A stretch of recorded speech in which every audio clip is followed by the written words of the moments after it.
하나님의 말씀은 열왕기상 19장 1절부터 7절입니다.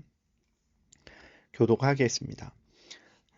아합이 엘리야가 행한 모든 일과 그가 어떻게 모든 선지자를 칼로 죽였는지를 이세벨에게 말하니 이세벨이 사신을 엘리야에게 보내어 이르되 내가 내일 이맘때에는 반드시 내 생명을 저 사람들 중 한 사람의 생명과 같게 하리라.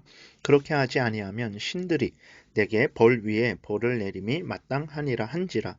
그가 이 형편을 보고 일어나 자기의 생명을 위해 도망하여 유다에 속한 부엘세바에 이르러 자기의 사환을 그곳에 머물게 하고 자기 자신은 광야로 들어가 하룻길쯤 가서 한 로뎀 나무 아래에 앉아서 자기가 죽기를 원하여 이르되 여호와여 넉넉하오니 지금 내 생명을 거두시옵소서. 나는 내 조상들보다 낫지 못하니이다 하고 로뎀 나무 아래에 누워 자더니 천사가 그를 어루만지며 그에게 이르되 일어나서 먹으라 하는지라. 본즉 머리맡에 숯불에 구운 떡과 한 병 물이 있더라. 이에 먹고 마시고 다시 누웠더니 여호와의 천사가 또 다시 와서 어루만지며 이르되 일어나 먹으라. 내가 갈 길을 다시 다 가지 못할까 하노라 하는지라. 아멘. 기도드리겠습니다. 하나님, 하나님의 말씀을 전하고 듣습니다. 성령께서 역사하셔서 우리를 향한 하나님의 뜻을 잘 깨달아 알게 도우시고 하나님이 알려주시는 대로 잘 믿고 따르게 도우소서. 감사드리고 예수 그리스도의 이름으로 기도드렸습니다. 아멘. 오늘 본문에는 매우 놀라운 일이 기록되어 있습니다. 하나님의 말씀 한마디를 믿고 담대하게 비가 오지 않을 것을 선포했고 또 시돈 땅 사르밧 과부에게 가서 묵묵히 하나님이 말씀하실 때까지 이제 지내다가 하나님이 때가 되어서 아합에게 보이라는 말씀과 비가 오게 할 것이다 라는 말씀을 듣고서는 그 말씀을 믿고 담대히 아합에게 나타나서 하나님의 뜻을 선포하고 또 바알 선지자 450명과 맞서 싸워 바알 선지자들을 모두 죽인 담대한 엘리야였죠. 근데 이러한 엘리야가 이세벨이 엘리야를 죽일 것이다 라는 말을 듣고는 죽을까 두려워서 이스라엘 남쪽 끝까지, 그러니까 북이스라엘 남유다가 있었죠. 이 엘리야는 북이스라엘 사람입니다. 근데 북이스라엘을 넘어서서 남쪽 유다 그 끝까지 부엘세바까지 도망을 갔어요. 그리고 광야로 들어가서 로뎀 나무 아래에서 누워서 하나님 앞에 죽기를 기도해요.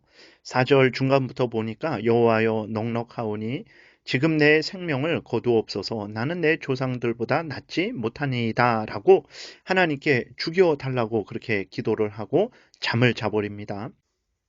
그렇게 담대했던 엘리야가 어떻게 이런 모습이 되었을까요? 엘리야가 원래부터 담대한 사람이었는가 우리는 생각해야 되겠죠. 그러면 그렇지 않다라는 것을 우리가 분명히 알 수 있습니다. 엘리야는 우리와 성정이 같은 사람이에요. 죄로 부패되었고 하나님 앞에 스스로 설 수 없는 죄인이었습니다.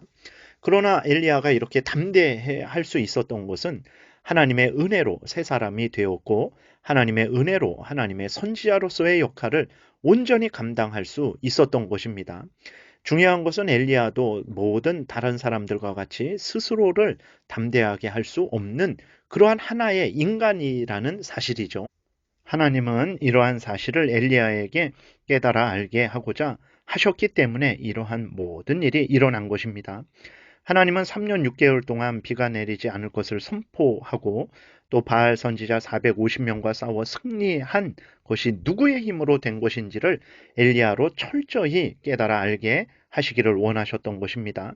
그래서 엘리야로 하여금 교만하지 않고 전적으로 하나님만 오직 하나님만 의지하게 하시려고 엘리야에게 엘리야 자신의 그 본 모습을 보게 하신 거죠.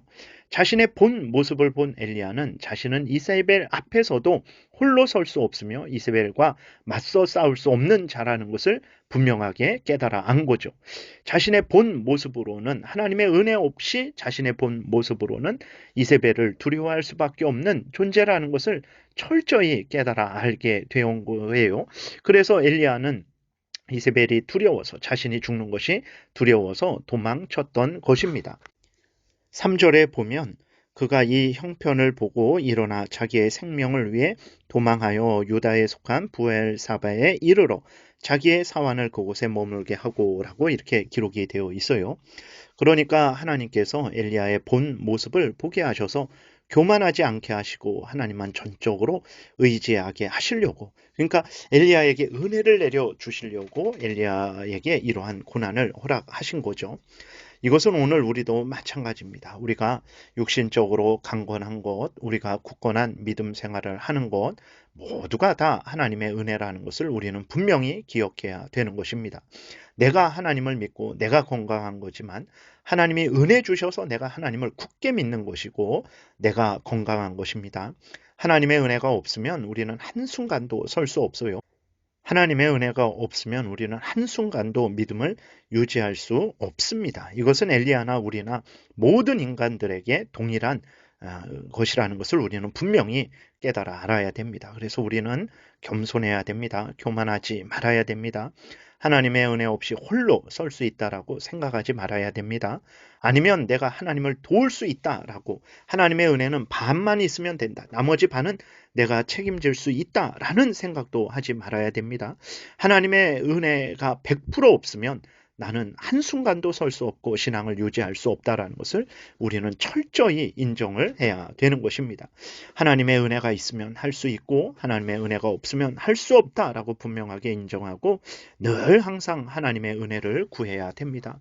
항상 하나님을 더 의지해야 되는 거예요. 시간이 갈수록 하나님을 더 가까이 해야 되는 것입니다. 왜 그렇습니까?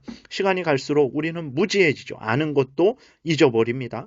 할 수 있었던 것도 하지 못하게 되는 거예요. 그리고 마음도 더욱더욱 이기적이 되고 강팍해지게 되는 거죠. 그렇기 때문에 우리는 시간이 갈수록, 나이가 들수록 하나님을 더 의지해야 되고 더 기도해야 되고 더 하나님 중심으로 살아가야 되는 것입니다. 이것을 명심해야 됩니다. 인생을 웬만큼 살아서 인생의 대부분의 일반적인 그러한 삶의 그 비밀을 알고 비결을 알고 또 나름대로 살아갈 수 있다라고 우리가 생각을 할 수도 있는데 절대 그렇지 않습니다. 시간이 갈수록 하나님의 은혜가 없이는 아무것도 할 수 없다라는 것을 우리가 분명히 깨달아 알고, 시간이 갈수록 나이가 들수록 힘이 약해질수록 하나님을 더 가까이 하고 더 의지해야 된다는 것을 분명하게 명심하시기 바랍니다. 그렇게 대단하고 담대했던 그러한 엘리야도 하나님의 은혜가 없으니까 여자 앞에서, 그 우상을 의지하는 여자 앞에서 무서워서 두려워서 자기 생명을 위해서 도망을 친 것을 우리는 확인하지 않습니까?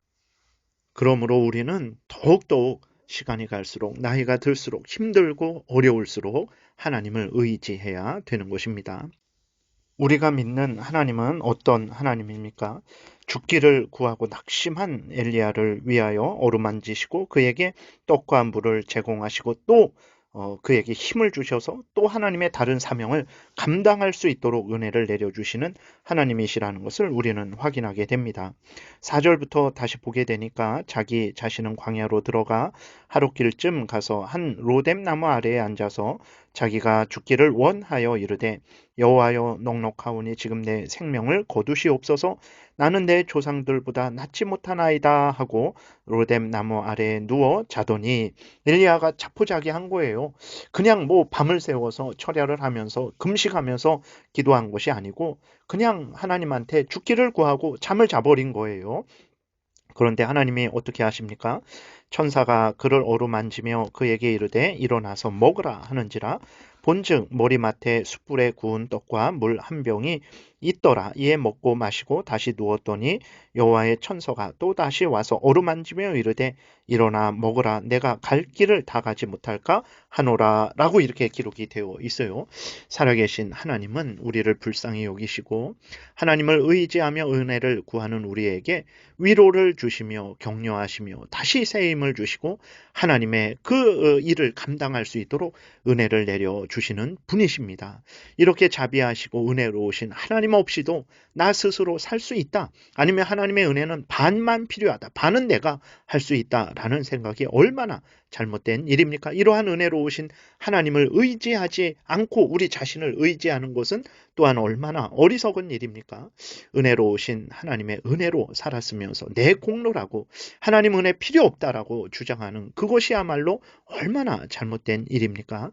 다시 한번 은혜로우신 하나님의 은혜로 사랑으로 용서로 우리가 산다라는 것을 분명하게 기억하고 우리 자신을 주장하지 말아야 됩니다. 우리 자신을 주장해봤자 엘리야와 같은 처지가 되는 것은 불을 보듯 뻔한 일이죠. 우리 자신은 아무것도 할 수 없고 아무런 가치도 없는 자들이에요. 하나님의 은혜만이, 하나님만이 우리를 살리시고 우리를 강하게 하시고 담대하게 하시고 우리를 가치 있게 만들어 주시는 것입니다. 이러한 하나님을 두고 우리가 무엇을 의지하고 어디로 가야 되겠습니까? 여러분 항상 하나님을 의지하고 하나님께로 피하십시오. 하나님을 가까이 하십시오.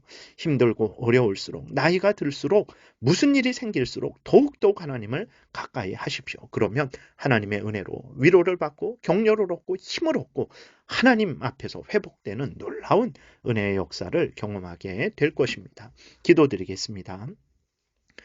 하나님 감사합니다. 우리는 스스로 설 수 없고 우상을 섬기는 여자 앞에서 두려워서 우리의 목숨을 구하기 위해서 저 멀리 쉬지 않고 도망할 수밖에 없는 자임을 고백합니다.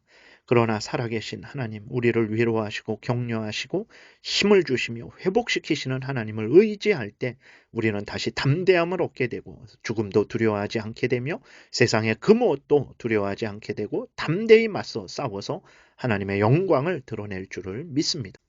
예수 그리스도의 이름으로 기도드렸습니다. 아멘.